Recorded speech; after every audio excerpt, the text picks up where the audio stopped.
dəfə də yağan yağış paytaxt Bakıdan fəsadsız ötüşmədi. Ötən gün səhər saatlarından etibarən başlayan güclü yağış paytaxt Bakıda həm piyadaların, həm avtomobillərin, həm də ictimai nəqliyyatın hərəkətinə ciddi çətinlik yaradıb. Hazırda Lövbətan dairəsi istiqamətindəyik. Burada da yolları su basması nəticəsində avtomobillərin hərəkətinə ciddi maneələr yaradıb. Həm polis əməkdaşları tərəfindən avtomobillərin hərəkəti tənzimlənir. Eyni zamanda Fövqəladə Hallar Nazirliyinin qüvvələri tərəfindən suyun çəkilməsi işləri aparılır. Eyni zamanda şəhər və şəhər ətrafı ərazilərdə də su basmalar qeydə alınıb.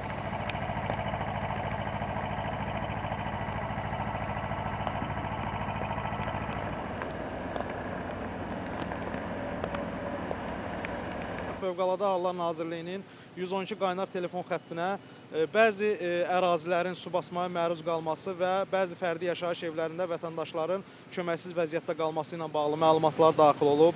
Məlumatlarla əlaqədar olaraq Nazirliyin Dövlət Yanğından Mühafizə və Xüsusi Riski Xilasetmə Xidmətlərinin, həmçinin Sumqayıt Regional Mərkəzinin müvafiq xilasetmə qüvvələri ərazilərə cəlb olunub. Ötən gündən hazırki saatədək Fövqəladə Hallar Nazirliyinin qüvvələri tərəfindən 8-i azyaşlı olmaqla 42 nəfər fərdi yaşayış evlərində köməksiz vəziyyətdə qalmış vətəndaşların təxliyəsi işləri həyata keçirilib.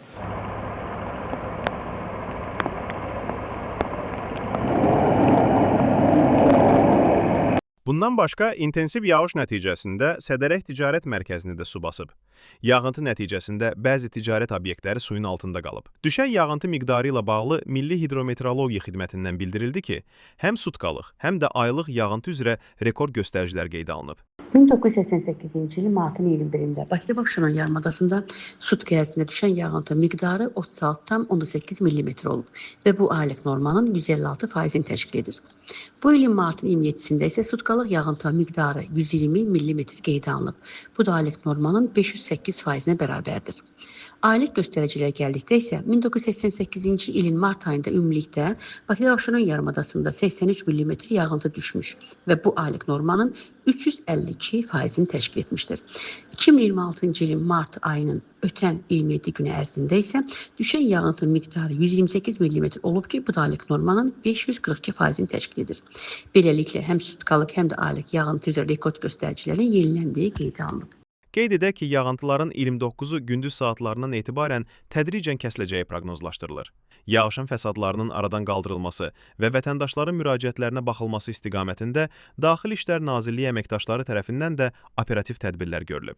Belə ki, sutka ərzində daxil olmuş 763 çağırışa aidiyyəti üzrə baxılıb. Onlardan 475-i Dövlət Yol Polisinə, 214-ü ərazi polis orqanlarının post patrul və çevik polis alayının əməkdaşlarına, 74-ü isə digər xidmət sahələrini ötürülərək vətəndaşlara zəruri köməklik göstərilməsi təmin olunub.